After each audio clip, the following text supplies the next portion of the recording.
menceritakan siapa itu Uwais Al-Qarnain. Siapa itu Uwais Al-Qarnain? Seorang pemuda yang sederhana, tinggal bersama ibunya. Satu-satunya ibunya sudah sepuh. Sementara Uwais Al-Qarnain orang yang punya penyakit. Penyakit apa ya namanya? Kalau kulit itu ada putih-putihnya apa namanya? Kurap. Hah? Kurap. Apalagi? Panu. Kurap, kadas. Pokoknya di mata masyarakat dia sedikit agak disepelekan karena punya penyakit apa namanya? Budikan lah gitu ya. Belang-belang gitu apa namanya saya sih? Pokoknya belang-belang lah gitu. Albino. Tapi Rasulullah mengangkat ceritanya langsung. Beliau Uwais Al-Qarnain tinggal di Yaman. Kalau diukur dari Mekah itu 800 kilo.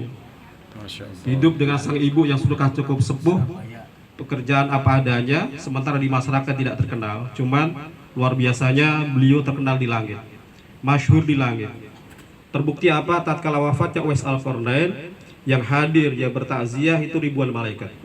Masya Allah. Yang bertakziah melayat ribuan malaikat saking mulianya. Namanya mulia di langit, biarpun di muka bumi tidak terkenal. Apalagi plus punya penyakit tersebut. Suatu ketika sang ibu yang rindu dengan Ka'bah bilang sama anak, "Nak, ibu pengen berangkat haji, nak. Ibu pengen berangkat haji." Sementara Uwais Al-Qarnain biarpun maaf hidup sederhana, tidak punya onta, tidak punya kendaraan, tetap mengiyakan. "Baik, wahai ibu, nanti tatkala musim haji ibu akan aku berangkatkan." Alhamdulillah waktunya masih jauh. Waktu ibu bilang, "Nak, ibu kangen sama Ka'bah, tolong ibu bawa ke Mekah. Ibu ingin berangkat haji."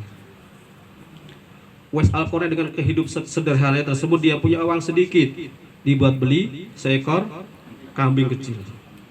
Kambing kecil inilah yang dibuat setiap pagi sama sore dia naik turun bukit sambil digendong. Sambil digendonglah kambing kecil tersebut sampai berbulan-bulan. Sampai sehingga masyarakat tetangganya bilang ini orang gila. Ini orang tidak waras. Kenapa? Pagi sore menggendong kambing naik turun bukit. Hikmahnya apa? Uwais Al-Qarnain tersebut adalah selama 8 bulan naik turun bukit membawa kambing dalam rangka apa? Belajar supaya punya otot kuat. Belajar supaya fisiknya kuat. Sampailah tiba di musim haji. Sebagaimana tadi dijanjikan anak, wahai ibu, Uwais Al-Qarnain akan mengajak ibu berangkat ke Mekah berhaji. Setelah 8 bulan, kambing sudah cukup besar, otot Uwais Al-Qarnain pun sudah cukup kuat. Bismillah, ibu, kita berangkat haji dengan modal uang pembelian penjualan kambing. Dan ibu gak usah khawatir, ibu akan gendong sampai ke Mekah. 800 kilometer. Sini Surabaya. Surabaya, Jakarta, digendong sang ibu. Bismillah, ibu berangkat yat haji. Digendonglah sang ibu. Sampai di mana tadi? Di Masjidil Haram. Ya, tidak ada kata tidak buat ibu. Sekali lagi, tidak ada kata tidak buat orang tua. Ya, tidak ada kata tidak. Dalam bahasa Al-Quran apa tuh? Wala taqul lahuma uff. Jangan sampai kamu mengatakan tuh atau tidak bahasa kitanya. Jangan dalam bahasa Al-Quran. Digendonglah sang ibu dari Yaman sampai ke Mekah. Sampai selesai di manasiknya, hajinya selesai, mau pulang. Mau pulang ke Yaman. Sekarang sudah selesai manasik semuanya, sudah tawaf, sudah sampai di Arafah selesai, balik lagi ke Ka'bah. Di Multazam. Di Multazam tempat yang mustajab. Ya kan biasa kalau kita semangat berdoa kan di Multazam ya, biasa aja. Di Multazam tempat yang mustajab, ibu berdoa. Sang Uwais di belakangnya mengaminkan doa ibu. Ya, ibu berdoa panjang. Uwais Al-Qarnain cukup mengaminkan. Suatu ketika sang ibu melihat anaknya mengaminkan di belakang. "Wahai nak, ini tempat yang mulia, nak. Ini tempat yang mustajab, nak. Berdoalah yang terbaik, nak. Insya Allah doa kamu akan dijabah Allah Subhanahu wa Ta'ala." Apa kata Uwais Al-Qarnain? Tempat yang mustajab tersebut, "Wahai ibu, biarkanlah ibu yang doa terbaik. Saya cukup mengaminkan saja, wahai ibu. Kalau doa ibu terkabul, buat saya adalah hal yang sangat mudah. Kalau doa ibu terkabul, buat saya adalah hal yang sangat mudah. maka Uwais Al-Qarni tidak mau berdoa. Cukup ibu yang berdoa saja. Cukup ibu yang berdoa saja. Luar biasanya Uwais Al-Qarni di tempat yang sangat mulia tersebut, tanpa harus berdoa, minta disembuhkan penyakitnya, secara otomatis penyakitnya hilang sendiri. Di mana itu? Di Multazam. Tanpa harus berdoa kepada Allah. Tanpa harus berdoa kepada Allah. Asbab dia mengaminkan doa ibunya, yang pertama apa tadi itu? Penyakit budikanya sembuh. Cuman tertinggal di sebelah kiri, ini ditinggalkan masih ada putih di sebelah kiri sini, yang nanti menjadi tanda. Ya, saya kira nanti Rasul bilang, wahai Umar bin Khattab, nanti kalau kamu bertemu dengan Uwais Al-Qarni yang dengan tanda di sini ada putihnya, kamu minta doa. Kalau nanti kamu berjumpa, wahai Umar, ini Rasulullah berkata sama Sayyidina Umar, wahai Umar, kalau nanti kamu berjumpa dengan Uwais Al-Qarni yang di tangan sebelah kiri ada putihnya, kamu minta doa. Saking mulianya Uwais Al-Qarni. Maka pulanglah selesai manasik, ya, kemudian pulang sampai di Yaman. Uwais Al-Qarni rindu Rasulullah. Rindu Rasulullah. Dia hilang izin sama ibunya. Ibu, wahai izin, saya mau ke Madinah, mau berjumpa Rasulullah. Inilah salah satu sahabat yang tabi'in yang masa hidupnya bersama Rasulullah, cuma belum pernah bertemu Rasulullah.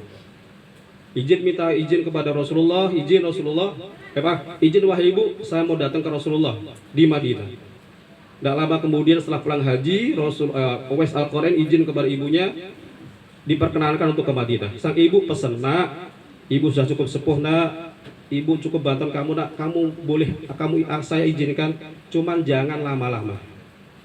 Cuman jangan lama-lama. Baik wahai ibu. Berangkatlah Uwais Al-Qarni ingin menjumpai Rasulullah di Madinah. Ternyata tatkala di Madinah tidak berjumpa Rasulullah. Rasulullah pas waktu itu pas waktu perang. Ya, tidak mungkin dia menunggu sampai berhari-hari. Ya, pesan ibunya, nak, kalau nanti berjumpa Rasulullah jangan lama-lama. Ternyata di Madinah bertepatan Rasulullah keluar perang, Uwais Al-Qarni tidak berani lama-lama.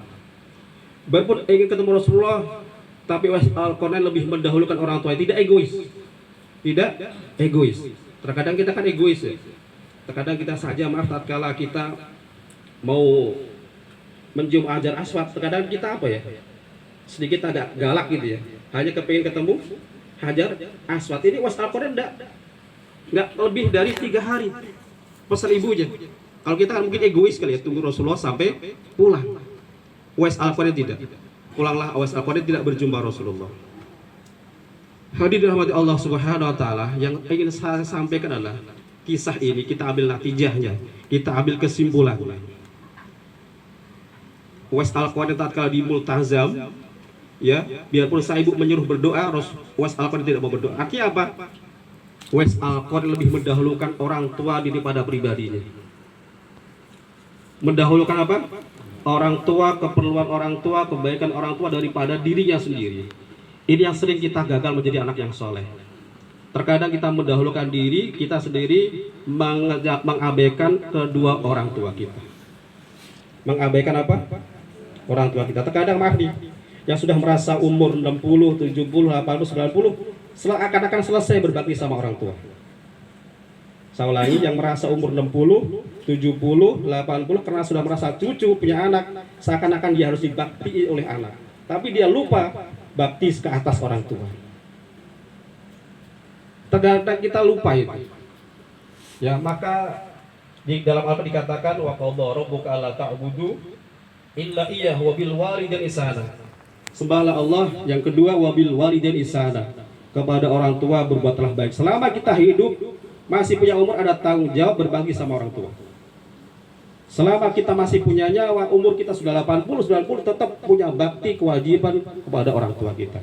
Terkadang kita merasa tua, harus dibakti sama anak. Itu salah. Selama kita hidup, baktikan kita orang tua. Dulu kan orang tua kita. Terkadang ini maaf, sepele, hal-hal sepele. Kita sudah haji, sudah umrah. Karena kita lupa tidak menghajikan orang tua. Tidak membadalkan orang tua. Itu paling penting padahal itu. Jangan kita merasa egois, kita sudah haji, kita sudah baik, berhenti. Jangan. Orang tua wajib kita hajikan, kita umrohkan kalau kita bisa. Kenapa orang tua tidak? Dahulukan orang tua. Tatkala kita mendahulukan orang tua, dipastikan kata Rasulullah Muhammad SAW. Kenapa? Ridullah fi ridul walidain wa suhtullah fi suhtil walid. Semua itu kita anak ya tergantung orang tua kita. Ridhonya Allah tergantung orang tua ridhonya. Murkanya Allah tergantung orang tua kita. Uwais Al-Qarni hidupnya setelah dia pulang sakitnya sembuh kemudian menjadi sehat walafiat, orang tuanya merasa senang. Orang tuanya merasa senang. Kita hari ini jangan pernah berhenti, biarpun kita sudah cukup umur, kita bisa berbuat baik atas nama orang tua. Maka oleh karenanya aset yang paling mahal orang tua tatkala meninggal, maka aset yang paling mahal adalah anak. Aset yang paling mahal biarpun tidak punya warisan, ya, tapi orang tua punya aset warisan yang mahal. Anak-anak dalam bahasa hadis katakan waladin solihin yatula. Anak yang soleh yang akan membahagiakan orang tua kita tatkala terkapar terbaring dalam kuburnya. Secara ibadah sudah selesai, tapi akan menjadi nilai tambah tatkala dia meninggal punya turunan, punya generasi solihin waladin yatula. Dan ingat tidak hanya nama anak saja.